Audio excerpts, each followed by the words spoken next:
Hello everyone, I Pooja Sharma welcome you all at future series institute. स्वागत है आप सभी का हमारी डेली लाइव क्लासेस के अंदर। डेली लाइव क्लासेस में मैं पूजा शर्मा आपकी साइंस की क्लासेस ले रही हूँ। हमारा टॉपिक जो रनिंग में है डेट इज सेल। सेल के कुछ बेसिक चीजें हम पढ़ चुके हैं और आज हमें स्टार्ट करना है सेल ऑर्गेनेल से। What are cell organelles, what are the essential parts of cell, यहाँ से हमें आज पढ़ना है। तो करते हैं शुरू। फर्स्ट ऑफ ऑल मैंने आपको कहा था कि तीन चीजें एक सेल में बहुत इंपॉर्टेंट है। First is cell membrane, second is cytoplasm and third is nucleus. तीनों ही चीजें बहुत ही ज्यादा जरूरी एक सेल के लिए होती है, यानी सेल बना ही इन्हीं चीजों से है। इनके बिना सेल का कोई भी एग्जिस्टेंस नहीं है। तो देखते हैं कि ये सब क्या है। फर्स्ट है आपके पास में cell membrane. What is cell membrane? Separate cell and internal contents from surroundings, यानी कि जो सेल के अंदर का मटेरियल है उसे बाहर के सराउंडिंग से सेपरेट करने का काम किसका है? इस सेल मेम्ब्रेन का होता है। क्या लिखा है? Separate cells and internal content from surrounding. Cell और सेल के अंदर का जो कंटेंट है उसे बाहर के एनवायरमेंट से अलग करने का काम है किसका? सेल मेम्ब्रेन का। तो सेल मेम्ब्रेन यही काम करती है। क्या करती है? सेल को अलग इंडिविजुअल एक पहचान देने का काम कर रही है, उसे बाइंड करने का काम वो कर रही है। ओके। फ्लेक्सिबल लेयर क्या है? ये एक फ्लेक्सिबल लेयर है। फ्लेक्सिबल होती है हमेशा। हमें पता है एक अमीबा है, अमीबा की जो आउटर वॉल है वो सेल वॉल ही होती है। सॉरी, सेल मेम्ब्रेन होती है, उसमें सेल वॉल नहीं होती है। अगर सेल वॉल होती तो अमीबा जो है वो मूवमेंट नहीं कर पाता। अमीबा कभी भी मूवमेंट नहीं कर पाता।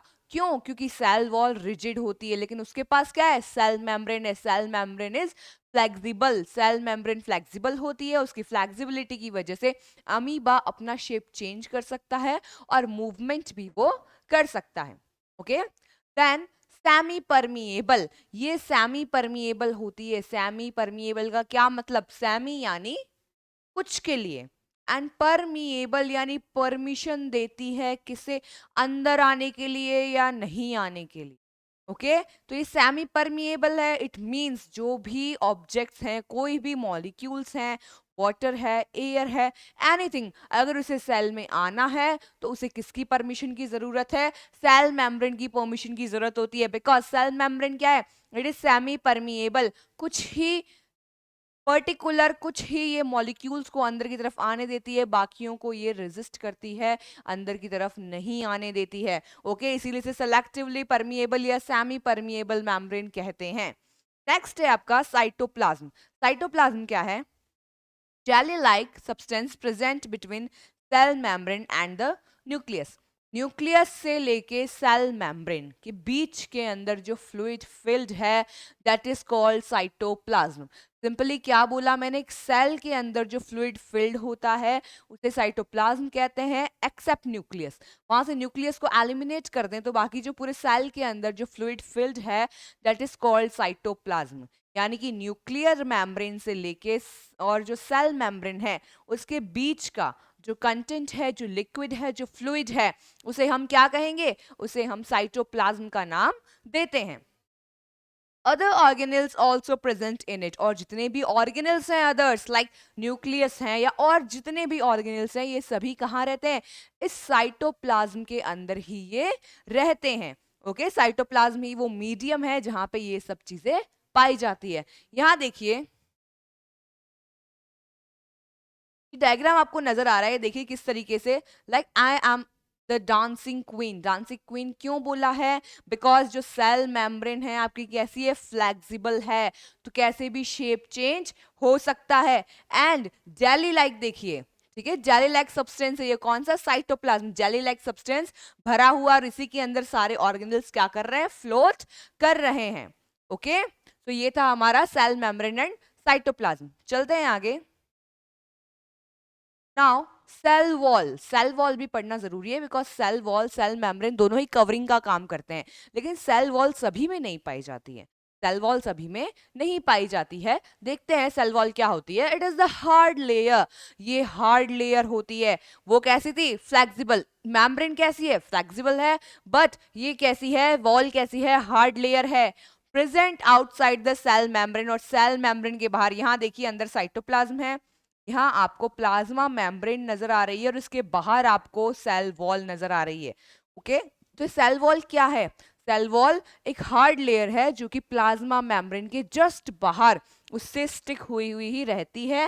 Okay, support cell structure, cell structure को सपोर्ट करती है, क्योंकि कैसी है?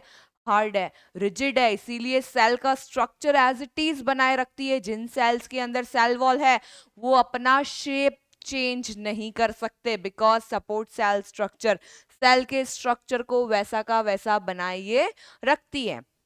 ओके, तो जो भी सेल वॉल वाली होंगी सेल्स वो अपना शेप चेंज नहीं कर सकती, परमानेंट शेप होता है उनका। Present only in plant cell and fungus भी आएगा यहाँ पे, फंजाई सेल में भी ये प्रेजेंट रहती हैं।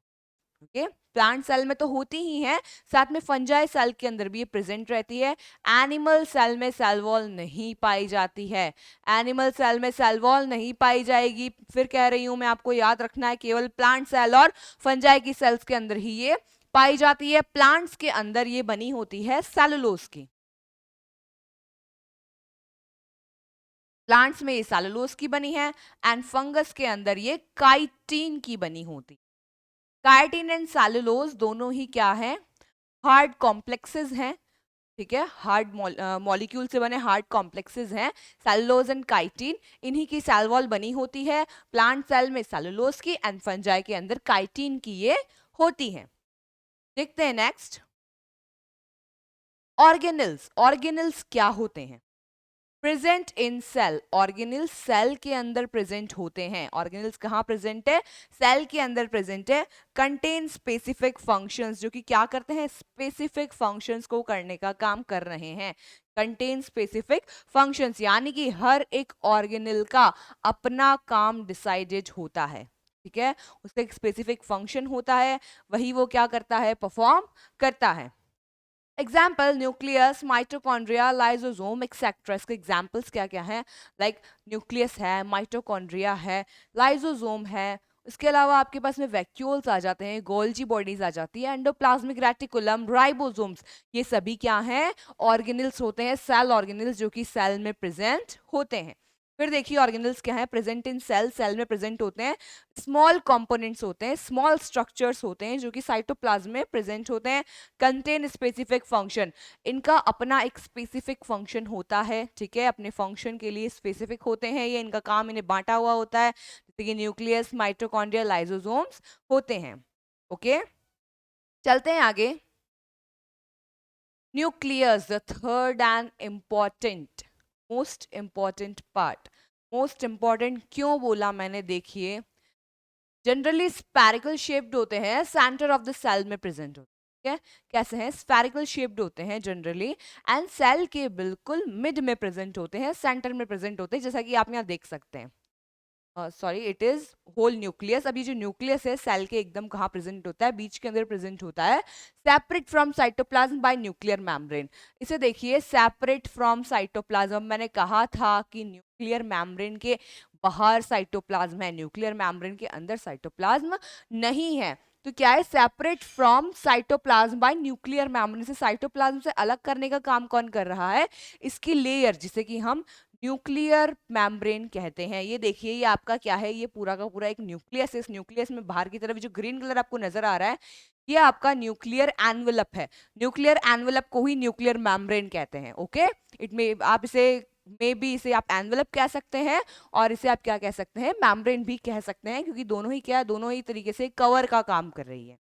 ओके, सेपरेट कर रही है न्यूक्लियस को, किससे? साइटोप्लाज्म से। देन इसके अंदर जो फील्ड होता है, इट इज कॉल्ड न्यूक्लियोप्लाज्म। जब मैंने कहा था कि सेल से न्यूक्लियस के बीच में फ्लूइड प्रेजेंट होता है, साइटोप्लाज्म, और न्यूक्लियस के अंदर क्या प्रेजेंट होता है? न्यूक्लियोप्लाज्म, यानी कि दोनों सेपरेट हैं, दोनों चीजें सेपरेट हैं, न्यूक्लियस के बाहर और सेल मेम्ब्रेन के बीच में, ठीक है, दोनों क्या, इन दोनों के बीच में क्या प्रेजेंट होता है? साइटोप्लाज्म प्रेजेंट होता है। एंड न्यूक्लियस के अंदर हम बात करें तो न्यूक्लियोप्लाज्म प्रेजेंट होता है। ओके, यहाँ हमें कंफ्यूज नहीं होना है, cytoplasm and nucleoplasm both are different. Next, तो न्यूक्लियस कंटेन न्यूक्लियोलस। न्यूक्लियस के अंदर ये न्यूक्लियोलस आपको नजर आ रहा है, न्यूक्लियस के अंदर एक न्यूक्लियोलस भी पाया जाता है। यानी जैसे सेल में न्यूक्लियस है, वैसा न्यूक्लियस के अंदर क्या होता है, न्यूक्लियोलस होता है। अब जो न्यूक्लियस है ये मोस्ट इंपॉर्टेंट क्यों होता है, इसका आंसर मैं आपको अब बताती हूँ। Because it act as brain of cell. जैसे कि हमारे ब्रेन के बिना हम कोई काम नहीं कर सकते, वैसे ही एक सेल न्यूक्लियस के बिना कोई काम नहीं कर सकती है। न्यूक्लियस इसका मेन पार्ट है। जो भी एक्टिविटीज होती हैं एक सेल के अंदर, वो सभी कौन रेगुलेट कर रहा है, कौन कंट्रोल कर रहा है, जो न्यूक्लियस है वही सेल की सारी एक्टिविटीज को कंट्रोल करता है।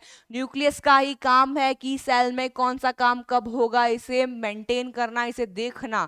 ओके, इसे रेगुलेट करने का, कंट्रोल करने का काम किसका है, न्यूक्लियस का ही होता है। इसीलिए न्यूक्लियस क्या है, one of the most important part में से एक होता है। ओके, और आपको पता हो तो अपना जेनेटिक मटेरियल जो है, ये जेनेटिक मटेरियल भी कहाँ प्रेजेंट होता है। जेनेटिक मटेरियल लाइक आपको ये एक न्यूक्लियस का स्ट्रक्चर है, इसके हाथ में आपको डीएनए नजर आ रहा है। ओके, डीएनए का एक सेगमेंट नजर आ रहा है, इट मींस जेनेटिक मटेरियल हमारा जो हमारा डीएनए है ये भी कहाँ पाया जा रहा है, इसी के पास में पाया जा रहा है। ओके, क्या लिखा है, with great power comes great responsibilities, की पावर ज्यादा है बिकॉज हर चीज को कंट्रोल कर रहा है, एक तरीके से माइंड है। तो हमारा माइंड पावरफुल होता है तो ये भी क्या है, पावरफुल है। बट पावर के साथ में इसके पास में रिस्पॉन्सिबिलिटी होती है। क्या रिस्पॉन्सिबिलिटी है, इस जेनेटिक मटेरियल को एक जनरेशन से दूसरी जनरेशन तक पहुंचाने की। उसके अलावा जो हमारा डीएनए स्ट्रक्चर है उसे कंटेन करता है। ये डीएनए स्ट्रक्चर हमारा जो है वो इसी के अंदर रहता है, और हमारा डीएनए ही हमारी पूरी बॉडी का स्ट्रक्चर डिसाइड करता है। हमारी पूरी बॉडी में लाइक एनीथिंग, हमारे हेयर से लेके हमारे टोज तक जो भी चीजें हैं, जितनी भी ऑर्गन्स बने हैं, ये सब इंफॉर्मेशन कहाँ रहती है, हमारे डीएनए के अंदर ही प्रेजेंट होती है। इसीलिए डीएनए क्या है, बहुत इंपॉर्टेंट है। तो हम सिंपली कह सकते हैं न्यूक्लियस हमारे सेल के अंदर सबसे मोस्ट इंपॉर्टेंट क्या है, ऑर्गेनेल यहाँ पे होता है। ओके, नेक्स्ट देखिए, क्रोमोसोम्स। क्रोमोसोम्स क्या हैं, अब जेनेटिक मटेरियल की बात कर ही ली है तो क्रोमोसोम्स भी देख लेते हैं क्या होते हैं। थ्रेड लाइक स्ट्रक्चर, सिंपली क्या है, न्यूक्लियस के अंदर थ्रेड लाइक स्ट्रक्चर्स प्रेजेंट होते हैं जिन्हें हम क्रोमोसोम्स कहते हैं। Chromosomes are the thread like structure composed of DNA. किससे बने हैं, डीएनए से बने, in form of chromatin and protein. In form of chromatin and protein, DNA जो है हमारा, लाइक हमारा जो क्रोमोसोम है ये हमारे डीएनए से बना है। ओके, क्रोमोसोम में दो तरीके की चीज है, पहला क्रोमेटिन है, दूसरा क्या है, प्रोटीन है। अभी क्रोमेटिन प्रोटीन क्या होते हैं अभी देखेंगे हम। responsible for inheritance of information in form of DNA molecule। inheritance यानी एक जनरेशन से दूसरी जनरेशन के अंदर जो इंफॉर्मेशन जाएगी वो इंफॉर्मेशन इसी के थ्रू जाती है। ये क्रोमोसोम्स ही क्या करते हैं, उस इंफॉर्मेशन को कैरी करते हैं from parent to young one. DNA molecule for construction and organizing cells. और डीएनए मॉलिक्यूल ही क्या करते हैं, हमारी पूरी बॉडी का स्ट्रक्चर, क्योंकि हमारी बॉडी सेल से बनी है तो हर एक सेल क्या उसका स्ट्रक्चर होगा, क्या उसका फंक्शन होगा, पूरा डिजाइन करने का काम किसका है, इस डीएनए का ही होता है। तो DNA molecule for construction and organizing cells, cells को ऑर्गेनाइज करना और उनका कंस्ट्रक्शन करना, ये काम किसका है, डीएनए का होता है। अब हमने क्रोमेटिन एंड प्रोटीन देखा, अब ये क्या है, देखिए ये आपका डीएनए का स्ट्रक्चर है। ये स्ट्रक्चर इतना ज्यादा छोटा होता है कि एक तरीके से हमें थ्रेड नजर आता है, और ये जो थ्रेड है यही आपका क्रोमेटिन है, यही आपका क्रोमेटिन है। एंड यहाँ देखिए हिस्टोन लिखा है, हिस्टोन, हिस्टोन क्या है, हिस्टोन एक तरीके का प्रोटीन है।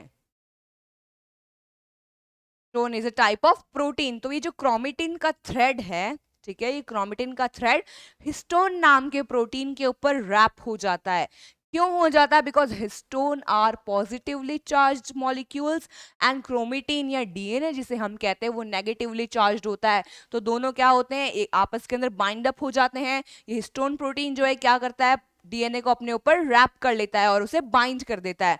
बाइंड अप होते होते देखिए इतना बाइंड अप और इतना कॉइल्ड हो जाता है। ये कॉइल्ड स्ट्रक्चर जो आपको नजर आ रहा है पूरा थ्रेड, ये थ्रेड एक तरीके से ये स्ट्रक्चर बनाता है जिसे हम क्रोमोसोम कहते हैं। तो देखिए शुरुआत कहाँ से की थी, केवल एक डीएनए से। एक डीएनए से हमने स्टार्टिंग की है, डीएनए एक थ्रेड बना, इसे क्रोमेटिन कहा, हिस्टोन प्रोटीन पर रैप हुआ, हिस्टोन प्रोटीन आपस के अंदर क्या हुआ, एक स्ट्रक्चर के अंदर बंध गए, और फाइनली इन्होंने फिर से एक थिक थ्रेड बनाया और ये थ्रेड जाके क्रोमोसोम्स के अंदर अरेंज हो गया।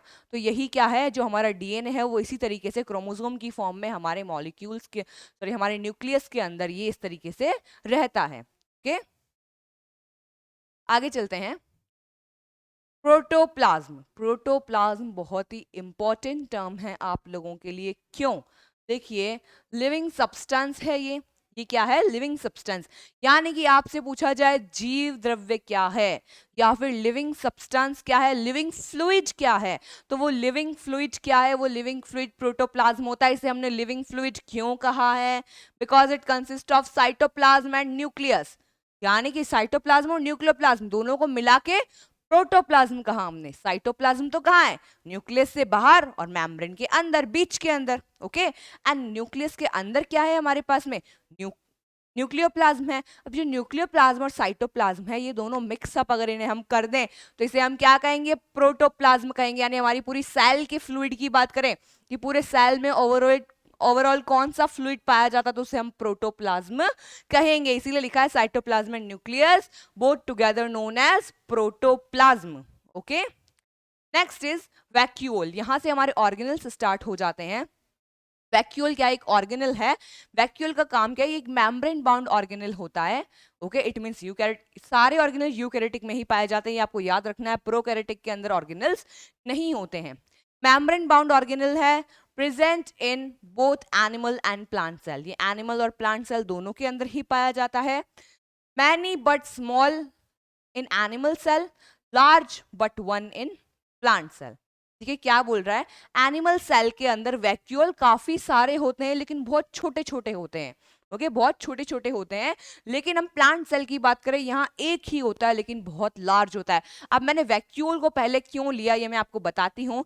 बिकॉज देखिए, जो आपका प्लांट सेल होता है, प्लांट सेल का अप्रोक्स 50 to 90% एरिया एक वैक्यूल कवर कर लेता है। ये आपका प्लांट सेल है, प्लांट सेल के अंदर एक वैक्यूल अप्रोक्स इतना बड़ा हो सकता है। इसकी वजह से जो न्यूक्लियस सेंटर में था वो साइड में चला जाता है। इस वैक्यूल की वजह से जो न्यूक्लियस सेंटर में था वो साइड में चला गया। इसीलिए ये एक इंपॉर्टेंट पार्ट है, इसीलिए मैंने इसे पहले लिया है, क्योंकि प्लांट सेल का 50 to 90% एरिया ये कवर कर लेता है। ये क्या करता है? इसका मेन काम है स्टोरेज का। क्या स्टोर कर रहा है? फूड, वाटर, एंजाइम्स, एनीथिंग जो भी हमें स्टोर करने की जरूरत है वो सब क्या करता है? ये स्टोर कर लेता है। ठीक है, मेनली प्लांट सेल्स के अंदर हमें पता है बहुत ज्यादा एक्सेस अमाउंट ऑफ वाटर वहां पे रहता है प्लांट्स के अंदर। तो सेल के अंदर ऑस्मो रेगुलेशन का काम करता है। यानी कि सेल में ज्यादा पानी इकट्ठा होने से, अगर सेल के अंदर ज्यादा पानी इकट्ठा हो जाएगा तो सेल बर्स्ट हो जाएगा, तो उससे प्रिवेंट करता है सेल को। ऑस्मो रेगुलेशन का काम ये वहां पे करता है, ऑस्मोसिस को बैलेंस करता है, जिसकी वजह से सेल के अंदर ज्यादा पानी ना जा सके। ओके, तो वैक्यूल्स का बहुत इंपॉर्टेंट रोल प्लांट सेल्स के अंदर स्पेशली होता है। तो आई होप ये आपको समझ में आ गया होगा। अब हमारे पास में काफ़ी सारे ऑर्गेनल्स हैं जो कि हमें नेक्स्ट क्लास में पढ़ने हैं। क्या क्या ऑर्गेनल्स है, क्या क्या उनके फंक्शन है, ओके, ये सभी हम पढ़ेंगे नेक्स्ट क्लास में। तब तक के लिए पढ़ते रहिए। जय हिंद।